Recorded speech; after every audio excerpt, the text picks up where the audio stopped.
Hello दोस्तों, कैसे हैं आप सभी लोग। उम्मीद है बहुत बढ़िया जबरदस्त जिंदाबाद होंगे और आपकी तैयारी भी बिल्कुल शानदार तरीके से चल रही होगी। जैसा कि आप लोगों से बात हुई थी कि अभी हम क्या करेंगे कि दोनों को दो परीक्षाओं को संयुक्त रूप से देखते हुए, जैसे आप देखेंगे कि यूपी टीजीटी, यूपी टीजीटी, आगे आप देखेंगे पीजीटी, एलटी ग्रेड, और इसी के साथ में अगर हम आप लोगों से बात कर लें तो ये हो जाएगा दरोगा। कुछ हमारे विषय ऐसे हैं हिंदी में, जब आप बात करोगे टीजीटी, पीजीटी, एलटी ग्रेड और दरोगा भर्ती, तो इनमें आपको दिखाई देगा कि हिंदी की कई सारी विधाएं होती हैं।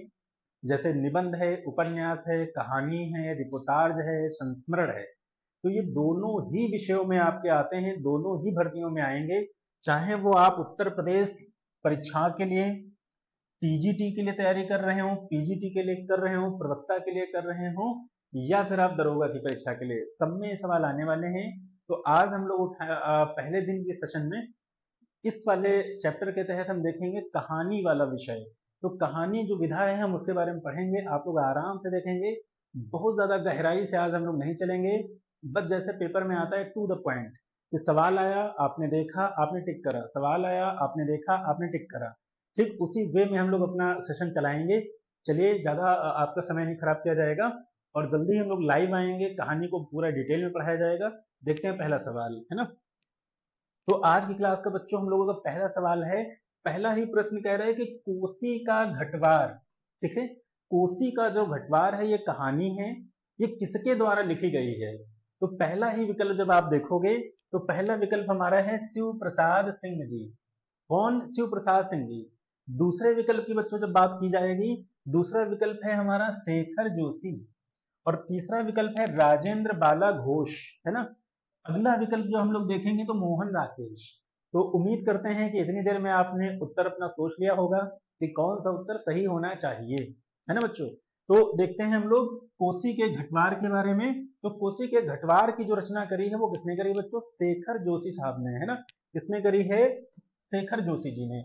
आगे की बात क्या होती है कि इसमें जब आप देखेंगे थोड़ा सा, तो इसमें भावुकता दिखाई देगी, प्रेम दिखाई देगा, संवेदना दिखाई देगी।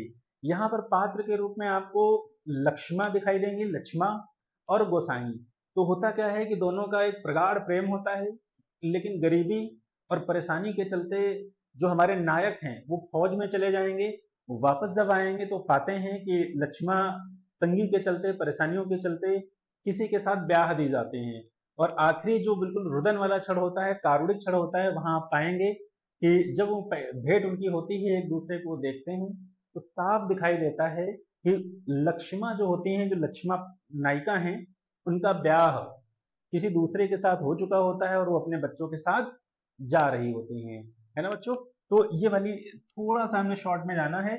किसी दिन आपकी मैराथन क्लास होगी, उसमें सभी कहानियां जो आज डिस्कशन की जा रही उनको डीप में हम लोग जानेंगे, है ना। चलिए बढ़ते हैं अपने दूसरे प्रश्न की ओर। और दूसरा प्रश्न हम लोगों का है कर्म नासा की हार, है ना बच्चों। दूसरा प्रश्न हमारा कहलाता है कि कर्म नासा की हार किसने लिखी है। ये कहानी है आपकी। तो पहला विकल्प है शिव प्रसाद सिंह, दूसरा है शेखर जोशी, और तीसरे की अगर बात आप करोगे तो तीसरा हमारा निर्मला वर्मा या निर्मल वर्मा। आगे हमारा है कमलेश्वर। आराम से देख लीजिए, समझ लीजिए और सोच लीजिए, ठीक है। तो थोड़ा सा, क्योंकि यहाँ हम अपने आप को रोक नहीं पा रहे हैं, तो हर हाल में आपको बताने की कोशिश हम आप लोगों को करेंगे। तो यहाँ आराम से जब आप देखोगे तो कर्मनाशा की हार में ये लिखी गई है किसके द्वारा, पहले तो आप उत्तर करेंगे। तो ये लिखी गई है शिव प्रसाद सिंह के द्वारा। किसके द्वारा बच्चों लिखी गई है? शिव प्रसाद सिंह के द्वारा। आगे की बात क्या होती है, यहाँ पात्र के रूप में एक व्यक्ति है जिनका नाम है कुलदीप, और नायिका के रूप में जो दूसरे आपको दिखाई पड़ते हैं वो आपको दिखाई देंगी फूलमती। फूलमती क्या होते हैं? जिनको फूलमतिया के नाम से जाना गया है, वो विडो होते हैं, विधवा होते हैं, और कुलदीप उनसे प्रेम कर बैठते हैं। लेकिन गांव का वो ऐसा समाज, गांव की रूढ़िवादिता, गांव की जातिगत सोच, इस तरीके की चीजें होती हैं। इस तरीके की चीजें, जैसे ही चीजें वहां पर आपको दिखाई पड़ेंगी तो स्पष्ट रूप से दिखाई पड़ेगा कि पूरा का पूरा गांव इनके विरोध में आ जाएगा और वो कहेगा कि कर्मनाशा जो नदी है, इसमें जो बाढ़ आई है तो इनके अनैतिक प्रेम की वजह से, अनैतिक ब्याह की वजह से, तो पूरा गांव टूट पड़ेगा कि इनकी हत्या कर दी जाए, इनके बच्चे की हत्या कर दी जाए। ये सारी डिटेल इस कहानी के अंदर आपको दिखाई पड़ेगी। कहानी को और डीप पढ़ाया जाएगा, अभी हम शॉर्ट वे में जानने का प्रयास करेंगे। तो इसका उत्तर हो जाएगा शिव प्रसाद सिंह। बढ़ते हैं अपने तीसरे प्रश्न की ओर। आओ पेपे घर चले और अपने अपने चेहरे। तो एक साथ आप एक ही नहीं पढ़ रहे हैं, एक साथ आप कई विधाओं, जैसे हम कहानी पढ़ रहे हैं तो एक कहानी, फिर दो कहानी, फिर तीन कहानी। बस यहाँ थोड़ी सी मिस्टेक हुई है कि यहाँ आप इसको कहानी के रूप में नहीं जानेंगे। ये जो दिया गया है आओ पेपे घर चले, ये उपन्यास है जिसको किसने लिखा है। पहला विकल्प है उदय प्रकाश, दूसरा विकल्प आपका है कृष्णा सोबती, तीसरा विकल्प है चित्रा मुदगल और चौथा है प्रभा खेतान, है ना। तो आप अपना उत्तर सोच चुके होंगे। जितने भी लोग टीजीटी, पीजीटी, एलटी ग्रेड, प्रवक्ता की तैयारी कर रहे हैं प्लस दरोगा की, तो मान के चला जाएगा उनकी तैयारी बिल्कुल पीक पे होगी। विद इन सेकंड इनको लगता होगा, वो पिक कर लेते होंगे कि इसका उत्तर क्या होगा। तो देखते हैं हम लोग। तो इसको लिखा है किसने? प्रभा खेतान जी ने। आओ पेपे घर चले जो उपन्यास के रूप में आपका जाना जा रहा है, प्रभा खेतान। इसमें महिलाओं, अलग अलग महिलाओं की, अमेरिका में जो महिलाएं हैं उनकी क्या सोच है, कैसी परिस्थिति है, कैसे उनके तलाक हुए, कैसे उनका आर्थिक जीवन है, उन सभी महिलाओं के पूरे ग्रुप के बारे में, इस कहानी के बारे में जानकारी मिलती है ना बच्चों। आगे चलते हैं। अगला प्रश्न हमारा है तिरिच और पाल गोमरा का स्कूटर, ये किसकी कहानी है? आपको बताना है तिरछी, पाल गोमरा का स्कूटर।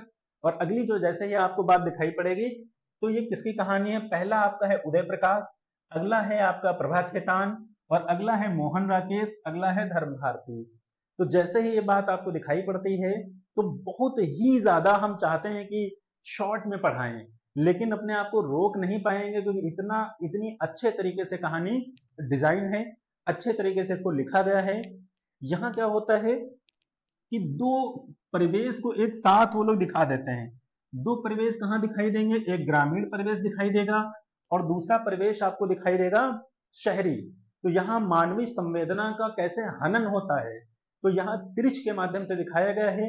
एक व्यक्ति होंगे, वो अब शहर आएंगे, शहर के लोग गांव के लोगों को उतना बेहतर नहीं समझ पा रहे हैं या समझना नहीं चाह रहे हैं, ऐसा लेखक ने बताया यहाँ पर। और वो बता रहे हैं इस कहानी में कि वो उनके ऊपर व्यंग्य होते हैं, उनके ऊपर यातनाएं होती हैं, उनके मानवीय अधिकारों का हनन होता है और उनको किसी एक तिरिश नामक जीव ने काट लिया।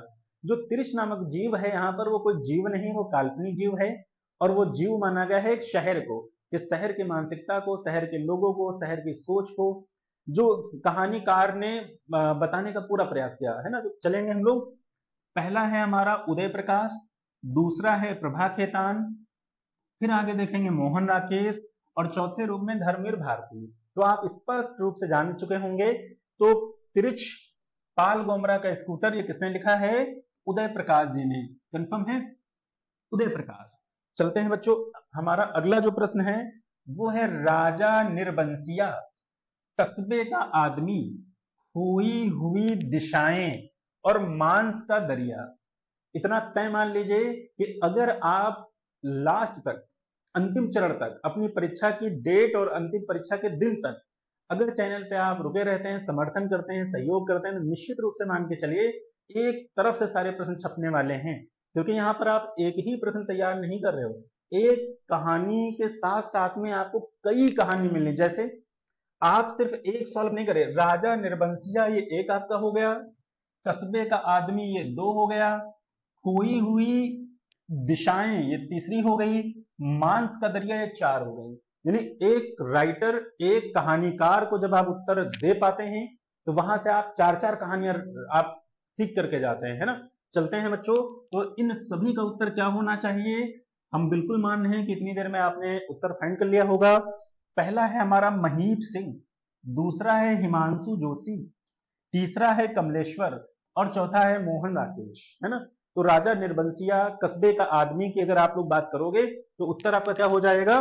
कमलेश्वर।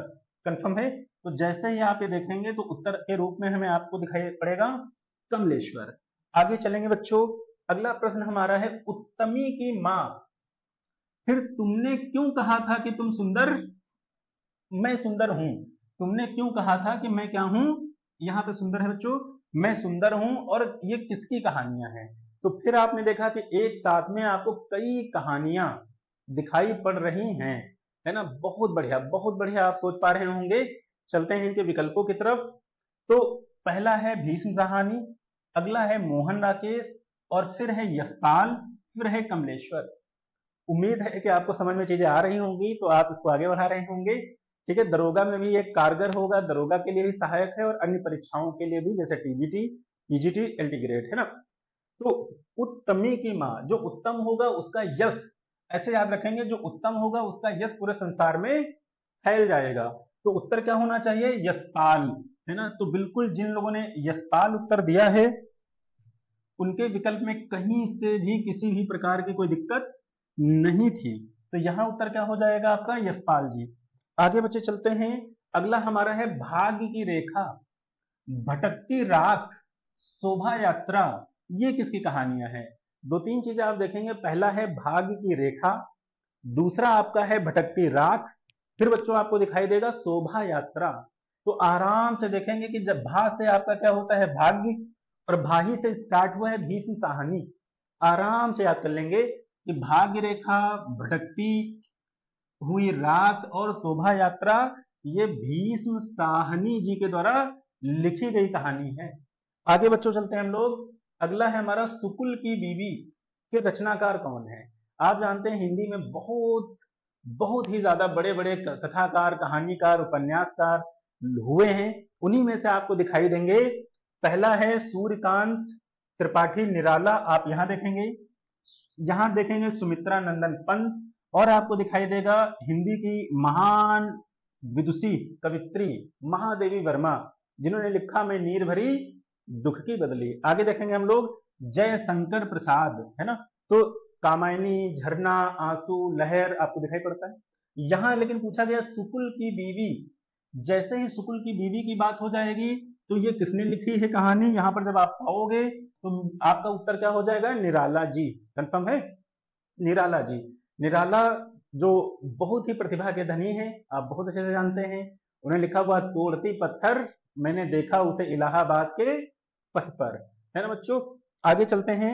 आज का हमारा अगला सवाल है जहां लक्ष्मी कैद है और अभिमन्यु की आत्महत्या। तो दो कहानियां हमें यहां से भी बच्चों मिल जाएंगी।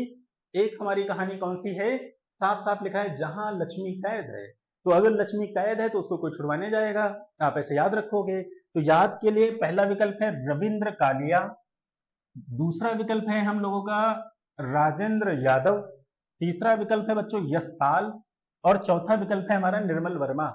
ठीक है बच्चों, तो यहाँ आराम से आप फाइंड कर लेंगे कि जहां लक्ष्मी कैद है, इसका उत्तर क्या हो जाएगा? उनको रिलीव कराने, रिलीज कराने, छुड़वाने कौन जाएंगे? राजेंद्र यादव। ठीक है, तो ये इनके राइटर हो जाएंगे। आगे बच्चों देखते हैं। अगला प्रश्न हमारा है दरियाई घोड़ा, तिरिच, पाल गोमरा का स्कूटर। अभी आपने देखा भी था। यहां एक और आपको जुड़ जाएगा, पीली छतरी वाली लड़की। Most of the most important, examiner पूछ लेगा कि पीली छतरी वाली लड़की किसकी रचना है या किसकी कहानी है। तो आपके विकल्प क्या हैं? उदय प्रकाश जी, अमरकांत जी, उसके बाद में राजेंद्र यादव और मोहन राकेश। तो क्लियर रूप से आप बताओगे कि यह रचना किसकी है। ये है आपकी पीली छतरी वाली लड़की, दरियाई घोड़ा, पाल गोमरा का स्कूटर, उदय प्रकाश जी की। किसकी रचना है बच्चों? उदय प्रकाश जी की। आप आराम से फाइंड कर लेंगे। तो आज बच्चों आप लोगों ने देखा है कि 10 सवाल हम लोगों ने कंप्लीट कर लिए हैं। ऐसे ही हम नया सेशन लाएंगे, और बहुत कम समय में जो बढ़िया कहानी है उनके बारे में कथानक, नायक, नायिका, इतना कंप्लीट करने के बाद में कहानी के बारे में कुछ सारांश जानेंगे। और ऐसे ही सीरीज को चलाते हुए हम नेक्स्ट वीडियो में मिलेंगे। ठीक है बच्चों, धन्यवाद।